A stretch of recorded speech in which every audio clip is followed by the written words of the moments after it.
Cantor, I think those words mean more than ever. And it's wonderful to hear them, and I hope that they help us heal. Shana Tova. It's wonderful to be together in this such an unusual way. I so appreciate our community more than ever. I appreciate our leadership and everything that we are. Cantor and Paul and Bruce and Joanne and I, our small gathering. We really know that you wish that you were with us, and by tuning in at all, whether at this moment in time or later, we know that you're here, and we know that you are part of this community, and that means everything, wherever you are in this world. On a cool day in late August, my family and I went to Ellicottville to Sky High Adventure Park. Wherever you are, if you've been there, I'm not sure, but you'll have to hear whether you want to go there. To complete an intensive ropes course hidden in the mountains normally reserved for skiing.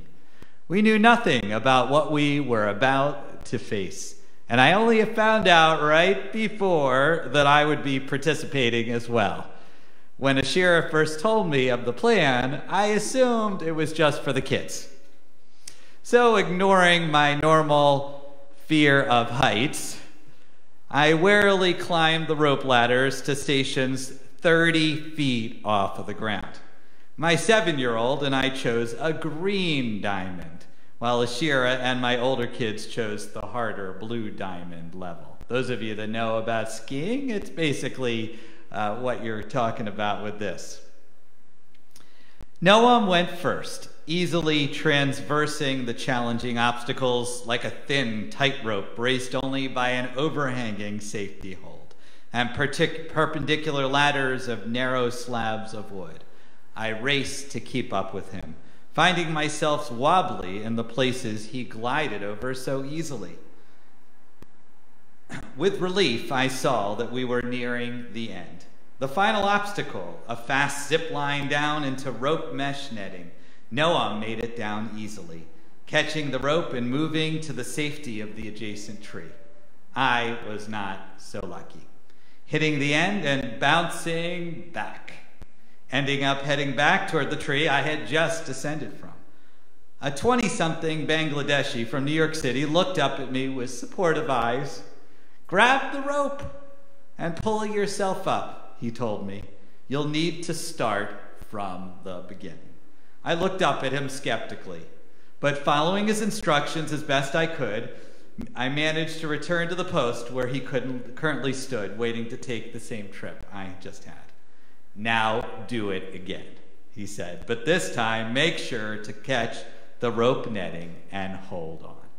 Taking a deep breath, I let go, racing towards the end point, and as per his instructions, holding on for dear life. Noam already on the ground below, waiting for me to join him. I had done it, but not without the help of a stranger who I would likely never see again, who helped guide me to safety. If the pandemic has taught us anything, it is that we are tied to one another, often needing that extra little push to get us back to ground level. That, it seems to me, is hope, tikva, an invisible rope that ties us to one another and allows us to overcome even the most trying of circumstances. A few weeks ago, I asked you on Facebook about your hopes heading into 5781. Here are some of what you wrote back. From Barry Krebs, who has been separated from his family in Canada these past 6 months, reopening the border. From Melanie Lieberman, whose daughter Sarah just celebrated her bat mitzvah. The silver linings from COVID, like more time for my daughter to study, more time for reading and gardening.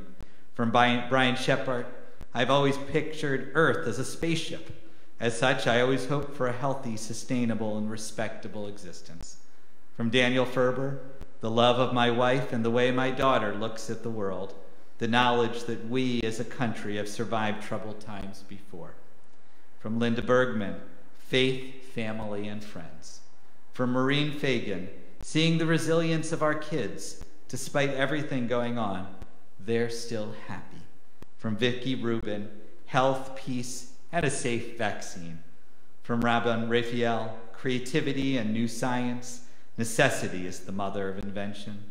From Nicole Weinstein, no more finger pointing and being accountable.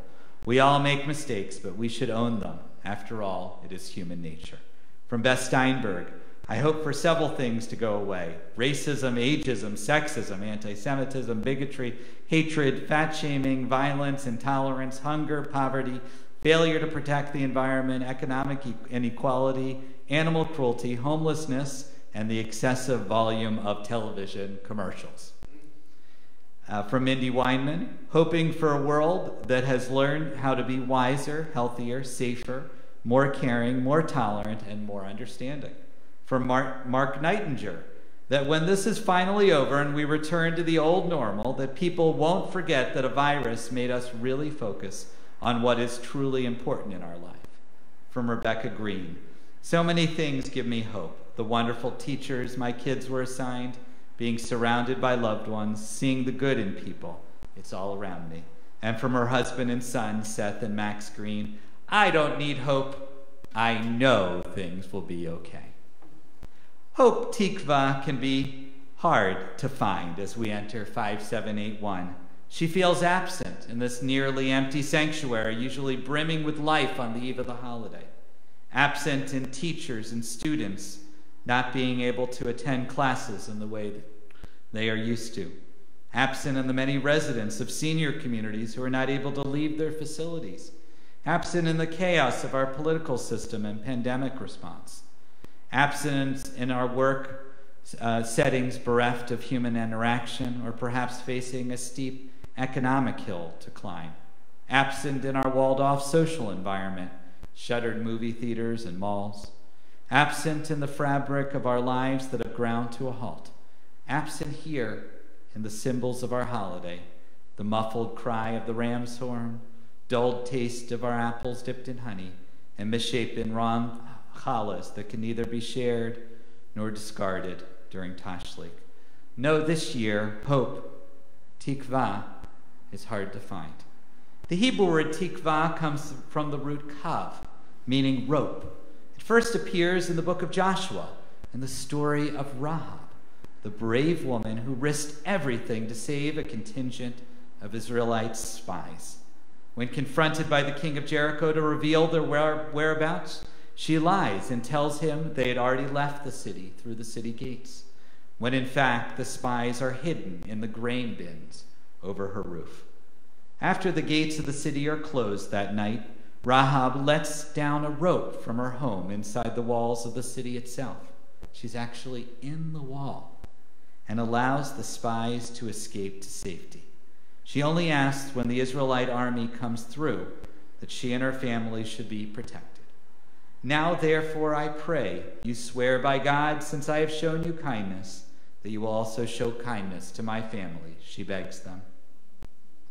To this end, the spies instruct her to hang a tikvat chut hashani, a line of scarlet thread, through her window as a sign to the oncoming Israel army that she and her family should be protected. Her line of scarlet thread is the tangible symbol of the link between one human being and another, and the obligations we have to ensure each other's safety.